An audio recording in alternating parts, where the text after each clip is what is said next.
Toshkent davlat iqtisodiyot universitetida rahbar va yoshlar uchrashuvi tadbiri doirasida O'zbekiston Respublikasi davlat aktivlarini boshqarish agentligi bilan talabalar bandligini ta'minlash va ularning amaliyotga integratsiyasini kuchaytirishga qaratilgan muhim hamkorlik shartnomasi imzolandi. Uchrashuvda davlat aktivlarini boshqarish agentligi direktori Sohibjon Murodov, universitet rektori To'lqin Teshaboyev, agentlik jamoasi, universitet professor o'qituvchilari, talaba yoshlar hamda ommaviy axborot vositalari vakillari ishtirok etdi. Tadbirda asosiy e'tibor talabalarning nazariy bilimlarini amaliyot bilan boyitishga qaratildi. Mehnat bozorida raqobatbardosh kadrlar tayyorlash masalasi muhokama qilindi. Davlat organlari va yirik tashkilotlar rahbarlari bilan bevosita muloqot imkoniyatlari yaratildi. Bu kabi uchrashuvlardan ko'zlangan asosiy maqsad faqatgina rahbar va yoshlar uchrashuvini tashkil etish, yoshlardan takliflar olish emas, balkim yoshlarni bugungi kunda bo'layotgan jarayonlar bilan yaqindan tanishtirish va ularni aynan o'z sohasidagi mutaxassis kadrlar sifatida ishlarga jalb qilish va bugun ko'zlangan maqsadlarga erishilyapti deb o'ylayman. Chunki nafaqat ularni ish bilan tanishtirilyapti, yangi sohalarni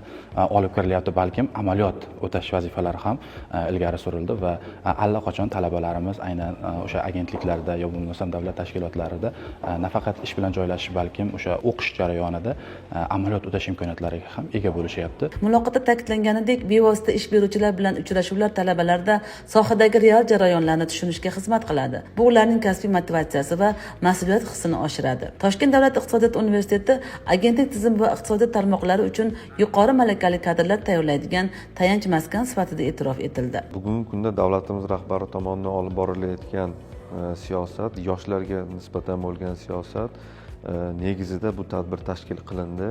Ya'ni davlat aktivlarini boshqarish agentligi hamda Toshkent davlat iqtisodiyot universiteti bilan hamkorlik anglashuv memorandumi imzolanmoqda. Bunga bo'lgan asosiy maqsadimiz bu ushbu Toshkent davlat iqtisodiyot universitetini talabalarini to'g'ridan to'g'ri ish bilan ta'minlash hamda ularni kelgusida nazariya bilan amaliyotda bog'lash.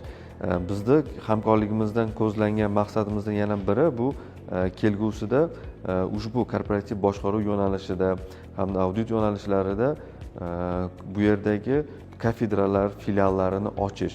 Ya'ni bunda talabalar uchun imkoniyat yaratiladi. Amaliyotda joyida o'sha yerda bilim va amaliyot qanday kechayotganini o'rganish. Bu ularda kelgusida yetuk va o'z sohalarining ustasi bo'lib yetishlarini ta'minlab beradi. Uchrashuv yakunida eng iqtidorli talabalarni istiqbolli kadrlar zaxirasiga jalb qilish belgilandi.